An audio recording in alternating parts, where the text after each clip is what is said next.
মিজানুর রহমান আজহারি সে বলেছে রাসূল পাক সাল্লাল্লাহু আলাইহি সাল্লামের প্যাকটা ছিল 6 প্যাক। মাথা গরম হয়ে গেছে হুজুররা, কিছু কিছু মাথা গরম হয়ে গেছে। এক হুজুর তো বলতেছে আমার নাতি নাতি নাতি উস্তাদ। আমি আলহামদুলিল্লাহ, নানার সাথে তো তাহলে বসে কথা বলা যায়।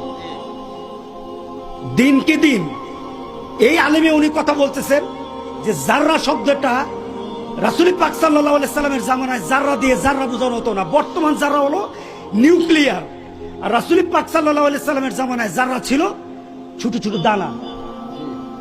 আমার সমাজে কি নিউক্লিয়ার, যেটা চোখে দেখা যায় না, আর রাসূলের সমাজে ছিল জাররা, একটা ছোট দানাকে জাররা বলা হতো।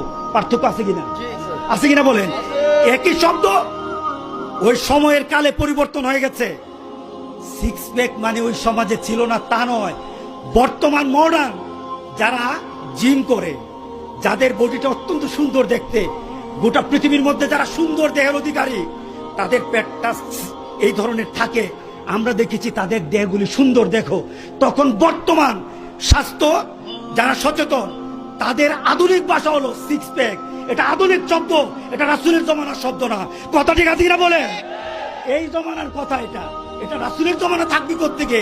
তুমিই তো বললা রাসূলের জমানায় জাররা মানে দানা, বর্তমান জমানায় জাররা মানে নিউক্লিয়ার।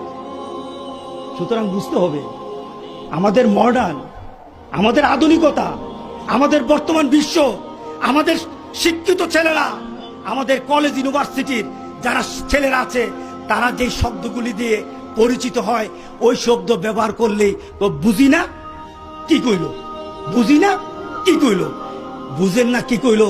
আপনি আধুনিক কিছু চিন্তা করবেন, ইনশাল্লাহ আপনারও বুঝ হবে, আমাদেরও বুঝ হবে। কথা ঠিক আছে কিনা বলে? বিরোধিতা এইভাবে হবে না, এইভাবে বিরোধিতা নয়, বিরোধিতা হবে